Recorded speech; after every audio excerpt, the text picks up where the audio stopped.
Hi there. I hope you had a good weekend. I broke my laptop screen. I have to replace it now. It looks like a very milky thing. It's very hard to see myself on the camera, so I hope it looks okay.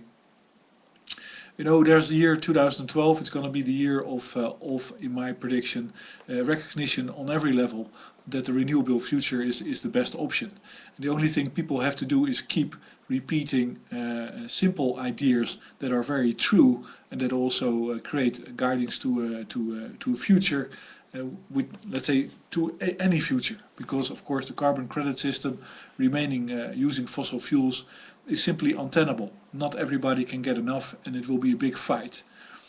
One of the things that I think should be completely dismantled and of course recognized as a huge, let's say, anomaly, a huge strange cancer in society, is the prison system that produces lots of goods and has a cash flow that is just astronomical and is therefore amplifying itself.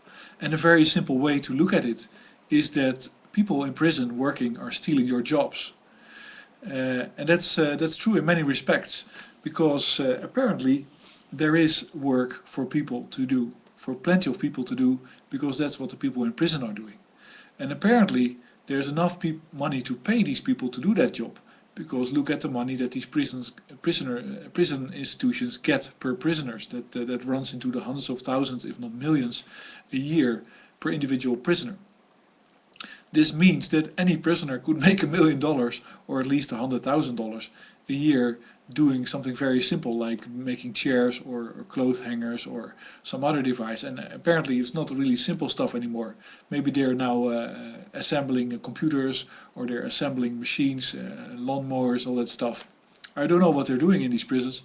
There's really very little visibility. But it's clearly a fact that here there's jobs. They're not highly skilled, so they're basically for anybody, but they're taken by the prison community who we should be punishing. So instead of basically allowing the penitentiary institutions in the US to cart off almost innocent people in some cases, because we have read about basically abuses of legal power of judges that are condemning 8-year-old or 15-year-old boys to years in prison because they've, let's say, pulled some prank somewhere. And that's just because they're very nice prisoners. They will be very obedient. They will be easy to manage, and they will be hard workers. You know, those kind of excesses should of course not be tolerated, but the very simple concept that I will present here is that prisoners are stealing your job. Why do we allow prisons to do work if there's not enough work outside prison? How much does a prisoner cost a year? What's the real cost, and how much of that money is basically available to pay wages? If that's the case, then why not pay some wages outside of the prison? Why not let for any prisoner? That might be a very good social integration scheme, which will be completely rejected, of course. But what you do is you, next to any prisoner working, that might be a strategy for them to keep doing this, because it's of course ridiculous. But next to any prisoner working and earning a living, somebody outside the prison will also have a job and earn a living at the cost of that prisoner. I mean, it's just ridiculous how big of a cost to society these people can be allowed to be. Why? Well, that's basically hidden subsidies to the institutions that are involved in that. And because it's now privatized, those subsidies go to the private sector.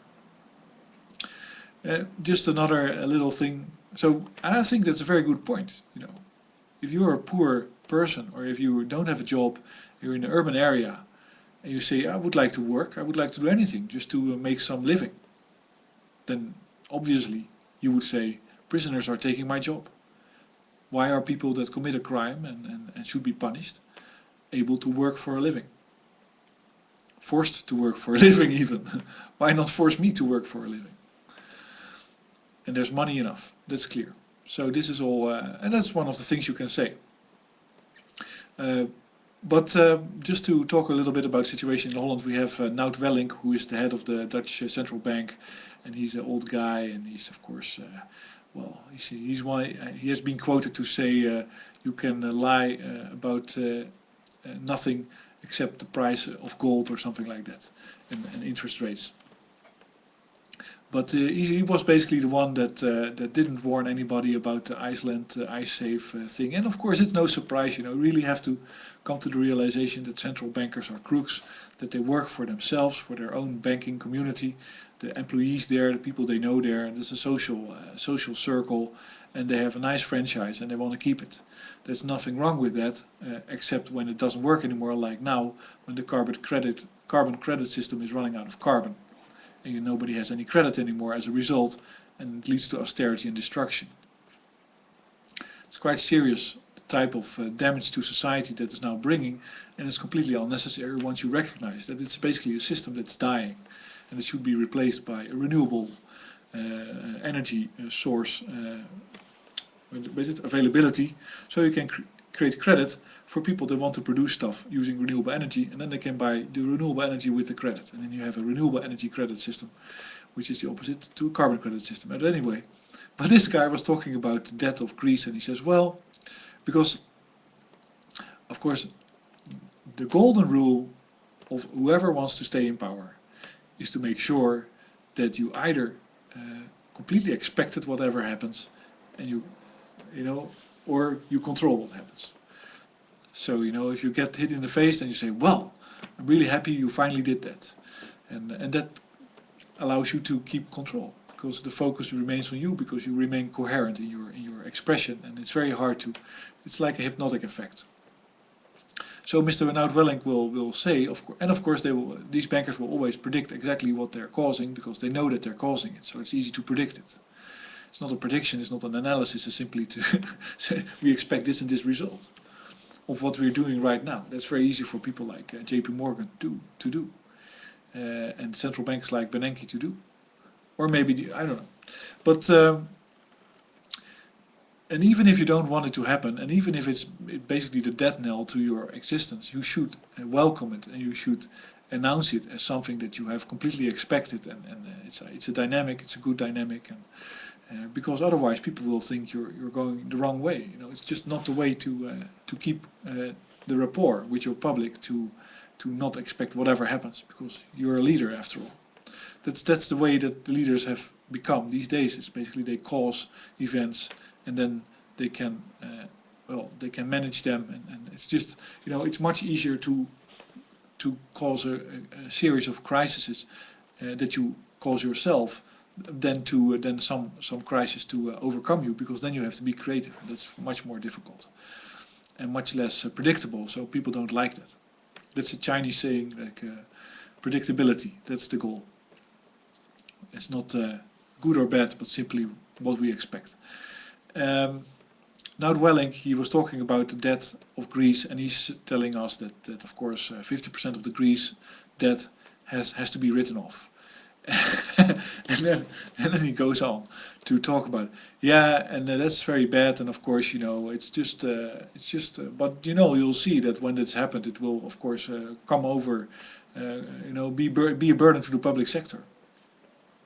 And now you have to have this little record scratching sound. Wait a minute, no, of course not. If you write off a debt, if it's 50% of the Greek debt is going to be written off, then it's a write-off. It's not a burden anymore. If I borrow you $50 and after a year I say, oh, forget about the $50, then you don't have to pay anymore. You don't have to borrow any money anymore to pay me if that was like what you desperately wanted to do.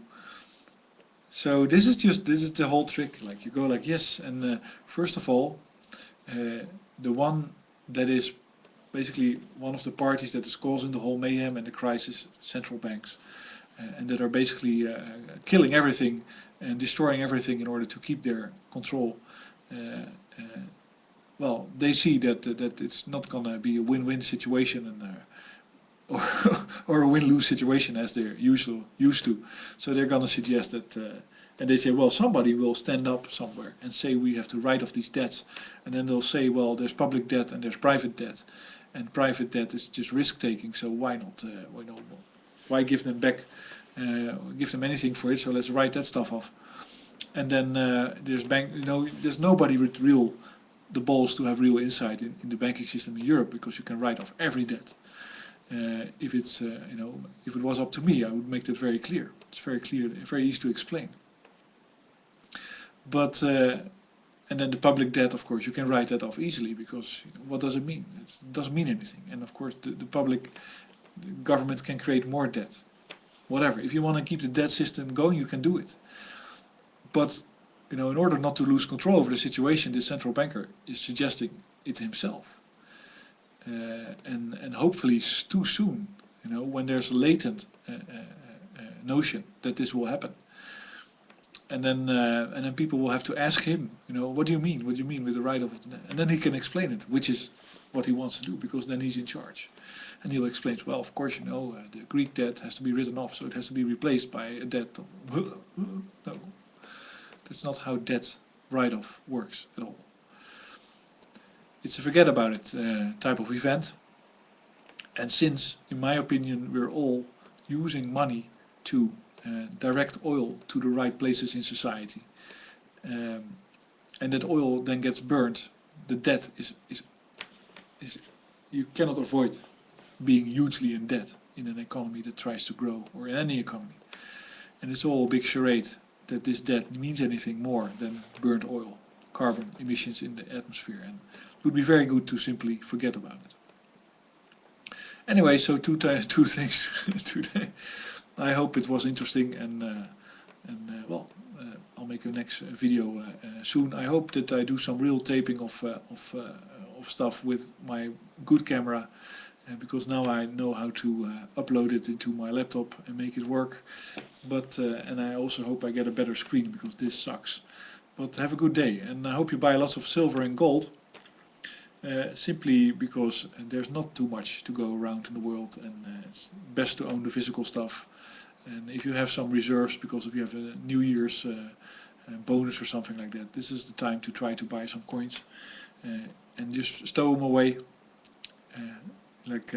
Don't buy too much, or if you want to, you can buy as much as you like, of course, but prices have been dropping, so it's a good time to buy, in my opinion. Thanks for listening.